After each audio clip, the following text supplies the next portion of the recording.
Joining me now is Counselor to the Treasury Secretary Joe Lavorgna, who works with Kevin on a daily basis.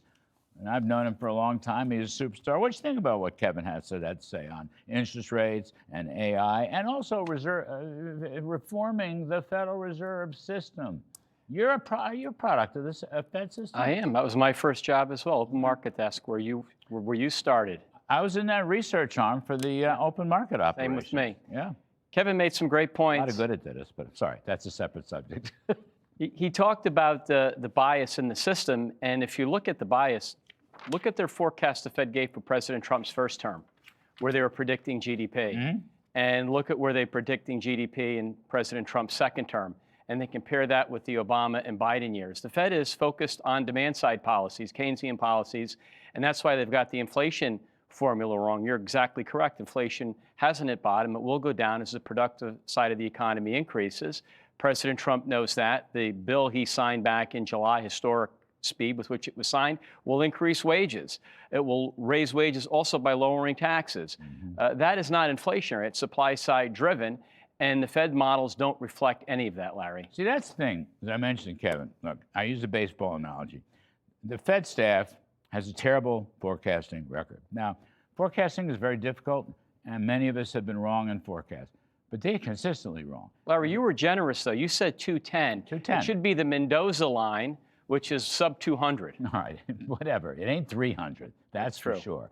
And they're not going to win the Triple Crown, and that's for sure. And that's my point. And I don't know who the next Fed chairman is going to be. There are some brilliant. Kevin Hassett is brilliant. Kevin Warsh is brilliant. Chris Waller is brilliant. We put him up in the first term and so forth and so on. But the point is they have, and Kevin was right, you have to look at what they've done, how they've done it, and whether you need them around anymore. I thought he answered those questions very well.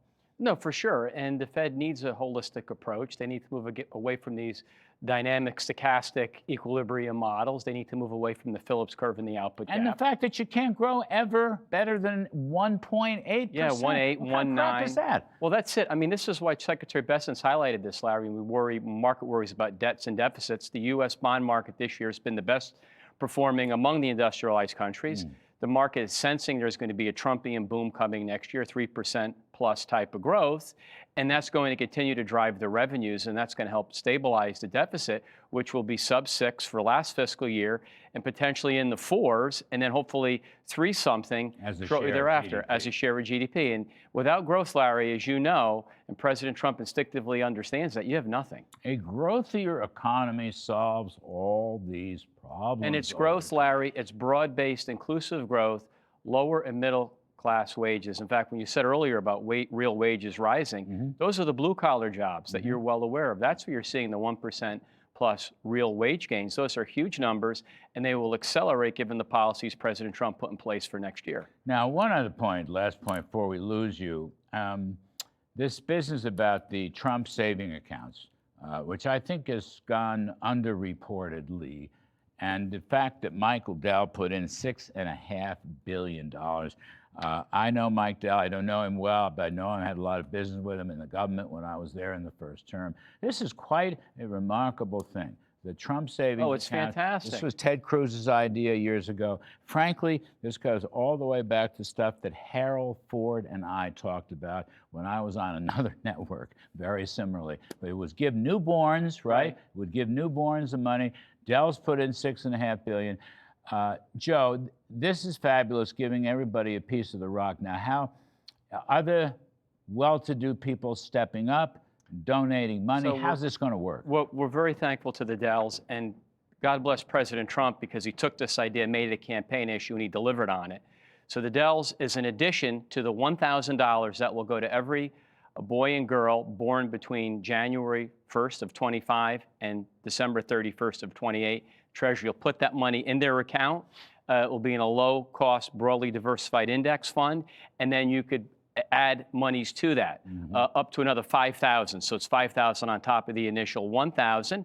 And this is a way to build ownership in the economy. As Secretary Besson said, it's a way for young boys and girls to learn over time the value of compound interest. Yeah. Investing, they become stakeholders in the system. Capitalism. It's financial literacy. It's capitalism. I mean, there's so many great things. And thank you for talking about it, because I do think it's been a bit underreported. I know it has, and we're trying to get Mike Dell to come on the show and talk about it. He's very generous. And there are other people, yes, that will come forward to answer your question. There are other people coming forward. Were yes. perhaps part of his circle and elsewhere will come forward to finance this. It is among the worthiest things in the entire bill. Anyway, Joe Lavorgna is the economic counselor to Treasury Secretary Besson. We appreciate your time, Joe. It's great to see you again. Thank You're you, looking Larry. good. All right, come